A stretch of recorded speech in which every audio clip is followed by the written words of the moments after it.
this town, for all of its bullshit, supports the arts, music and filmmaking.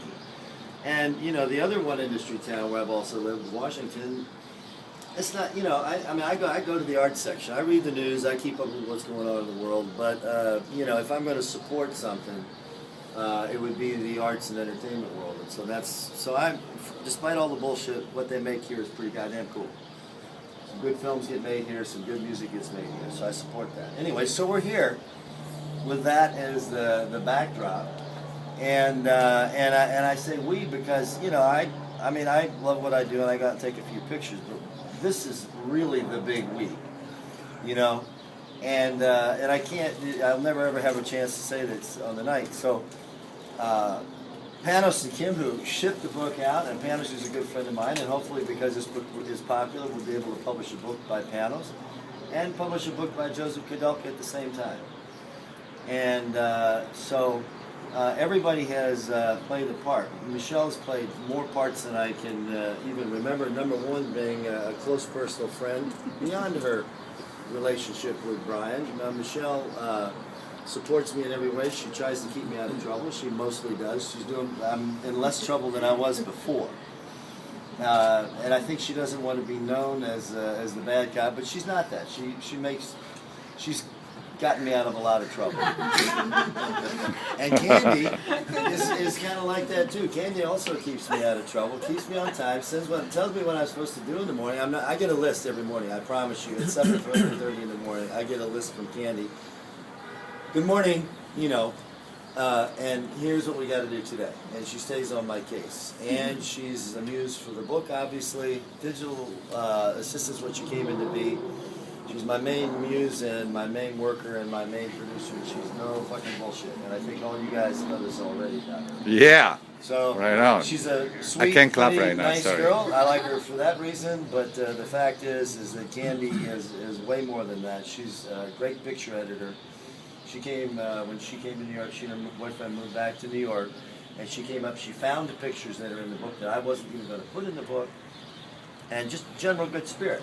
In Rio, where the party was on all the time, Candy's over there on the computer sending pictures and making files and making things happen. So she works really, really hard to have a professional image, and she goes way beyond that. I'm telling her to lay back and party, and she's going to be working all the time. So thank you, Candy. And you are the star of the show. Brian, of course, is the word. No, the word genius has been applied to this book several times by other people, not by me, Brian. I mean, people talk about it. People tell me, and I have to like deflect the goddamn thing. I mean, I'd love to take credit for that, but I absolutely cannot take credit for that because Brian, who's been traveling with me since he was a baby. Brian was on the sofa when he was a baby when I was in grad school and the party was going on, and he grew up listening to photographers, all of their bullshit. So he knew everybody when he was a little kid. He traveled more before he was like 10, I think, than I had in my whole previous life. So Brian knows my bullshit, I'm sorry to say, but on the good side of that, he's filmed me several times, he's lived with me, he knows all my bad habits and everything, and he knows what I'm going to do even before I know that I'm going to do it. So he knows all my real motives, so he made an incredibly artistic, first time that anybody's ever done a book like this before. People have done unbound books. Nobody's done an unbound book with a narrative and with a story. And so Brian created that. And I was going to do this at another time, but I think I'm going to do it right now. Brian, you've already won your award. Close your eyes and hold out your hands. That's super cool. Close your eyes and hold out your hands. Oh, that's fucking dope. Cool. That's so awesome. Nice. That's good. Nice. That's funny. Yeah. Where'd you find that? Nice. Good stuff from straightened out enough. And so she's been an incredible example of somebody where a relationship really, really works.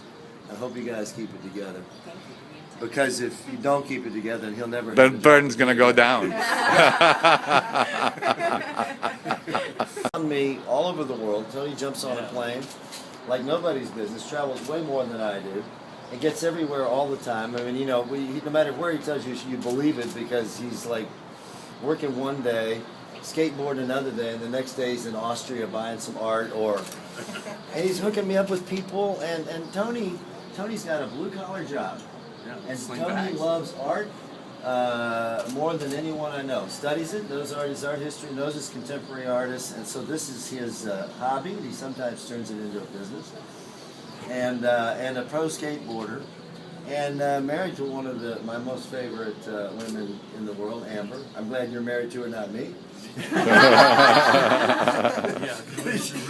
Because Michelle and Tony, we've all worked together. See, all of us have all worked together. So Tony, thanks for being my street guy, brother. No problem. Nice. And so he's a part of it, and his It's fun to watch. Tonico.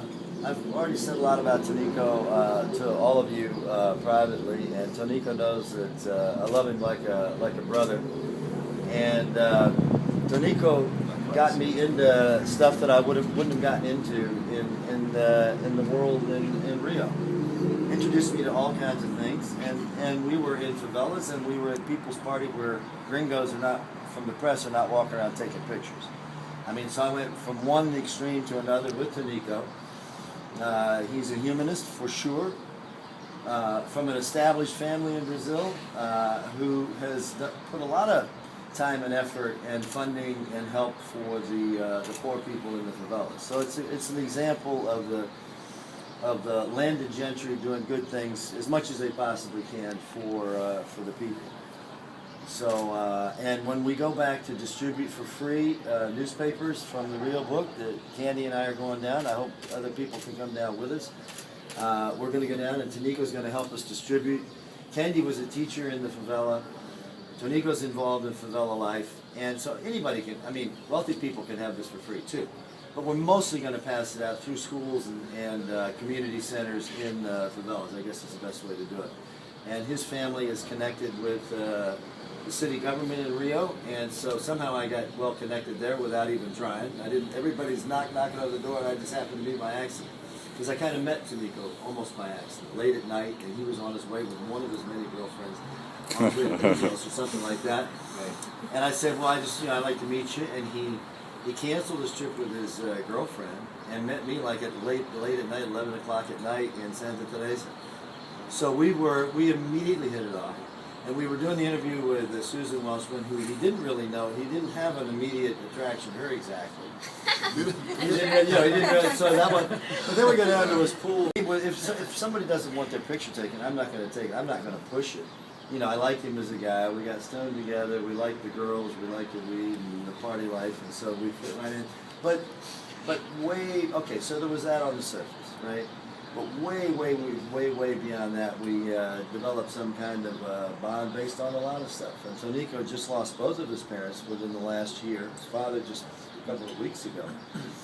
And so I've kind of been grieving along with Tonico because no matter who you are, this shit happens. And he had it happen 2 times. He lost both parents like at the same time, basically. So my heart has been with him for a long time. And so I hope you guys throw a little love in Tonico's direction. I've been getting all the time. Thank you, my brother.